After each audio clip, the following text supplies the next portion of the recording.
2004 साली आलेला पछाडलेला हा चित्रपट खूप गाजला होता। महेश कोठारे दिग्दर्शित या सिनेमात भरत जाधव, लक्ष्मीकांत बेर्डे, श्रेयस सळपते, दिलीप प्रभावळकर, विजय चव्हाण, वंदना गुप्ते असे दिग्गज कलाकार पाहायला मिळाले होते।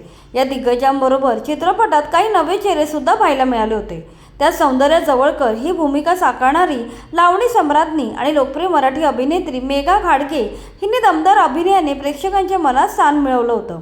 या चित्रपटात तिने सादर केलेली भूताने पछाडलं ही लावणी आजही खूप पॉप्युलर आहे। तिने आपल्या पहिल्या सिनेमातून दमदार पदार्पण केलं होतं, मात्र पुढे तिच्यासोबत एक वाईट गोष्ट घडली आणि तिने सिनेसृष्टीला रामराम ठोकला। चला तर जाणून घेऊया तिच्यासोबत नक्की काय घडले होते, ज्यामुळे तिने अभिनय क्षेत्र सोडून दिले। याचबरोबर जाणून घेऊया अभिनय क्षेत्र सोडून ती सध्या काय करते। मेघाचा जन्म मुंबईत झाला। लहानपणापासूनच तिला नृत्याची आवड होती। पुढे कॉलेजपासूनच ती नृत्याच्या कार्यक्रमांमध्ये भाग घेऊ लागली।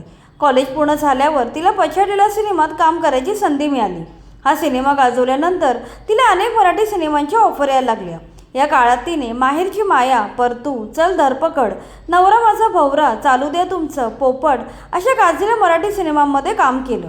मात्र या काळात मेघाला मराठी सिने इंडस्ट्रीत वाईट अनुभव आला। तिच्यासोबत कास्टिंग काऊचा प्रकार घडला। नुकत्याच दिलेल्या मुलाखतीत मेघाने याबद्दल भाष्य केलं आहे। ती इंटरव्ह्यूमध्ये म्हणाली की पछाडलेल्या सिनेमातील माझ्या कामाचं कौतुक झालं। त्यानंतर मला सिनेमांच्या ऑफर्स यायच्या, पण त्यासाठी समोरील व्यक्तीची मागणी मला अस्वस्थ करायची। सिनेमात काम पाहिजे असेल तर कॉम्प्रोमाइज करावं लागेल असे अडून सुचवण्यात आलं। सिनेमात तुला मोठे काम देतो, फक्त तुला हे करावे लागेल अशी अट घालण्यात आली। मी या प्रकाराने हादरून गेले। असे एकदा नाही तर दोनदा झाले। तेव्हा माझ्या लक्षात आले की हा माझा प्रांत नाही। झालेल्या प्रकाराने मी घाबरून गेले।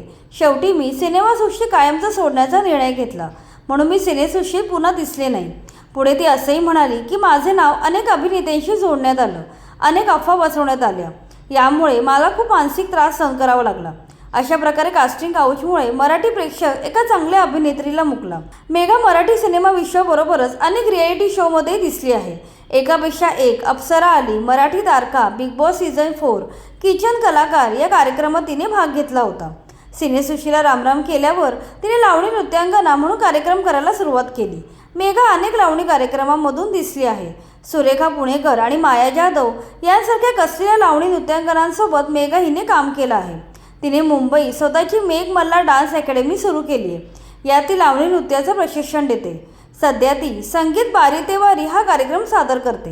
गायन, वादन, नृत्य, भारूड ह्यांनी सजलेला हा कार्यक्रम लोकांच्या पसंतीस उतरला आहे। याशिवाय तिचे रंगबाजी आणि लावणी दरबार असे लावणी नृत्याचे कार्यक्रम प्रेक्षकांच्या पसंतीस उतरले आहेत। गेली अनेक वर्ष प्रेक्षकांच्या उदंड प्रतिसादात हे लावणी कार्यक्रम ती सादर करत आहे। अशा प्रकारे पछाडलेला सिनेमा गाजवणारी मेघा घाडगे आता मराठी सिने क्षेत्रात काम करत नसून आपली नृत्याची आवड जोपासत आहे। आज ती लावणी नृत्यातील एक दिग्गज कलावंत म्हणून नावारूपास आली आहे।